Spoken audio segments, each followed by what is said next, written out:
While investigators continue to piece together a full picture, early findings of the Air India crash are pointing towards a critical area of concern: the aircraft's fuel control switches.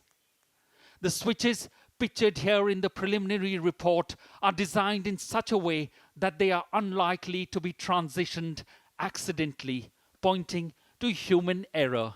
The takeoff was normal. The aircraft rotated at the correct speed and left the ground. And almost immediately, the cut-off switches were selected to off, one, then two. But nobody has said with any clarity whether or not the latch mechanisms worked okay on this particular aircraft. We can only assume that they were in normal working order, in which case you have to make a deliberate action to lift them up and move them. According to the report by India's Aircraft Accident Investigation Bureau, Engine 1 and Engine 2 fuel cut-off switches transitioned from run to cut-off position, one after the other with a time gap of 1 second. It goes on to say in the cockpit voice recording, one of the pilots is heard asking the other, "Why did he cut off?"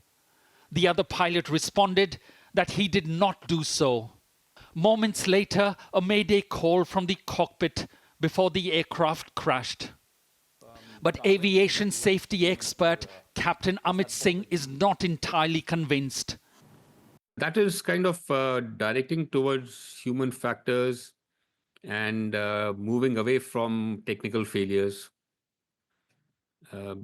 Again, there is a lack of data here in terms of the CVR transcript.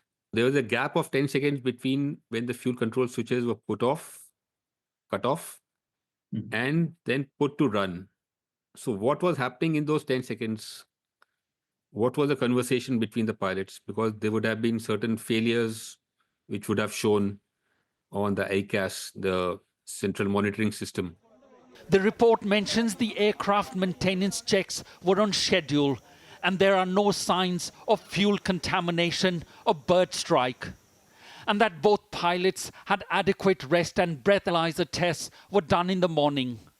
The pilots were experienced with around 19,000 flying hours between them, including more than 9,000 on the 787. I don't think we should jump into any conclusions on this. I truly believe we have the most wonderful workforce in terms of pilots and the crew in the whole world. The final report will probably take a year, but meanwhile, families grapple with the unimaginable loss of loved ones in one of the worst disasters in India's aviation history. Neville Lazarus, Sky News, Delhi.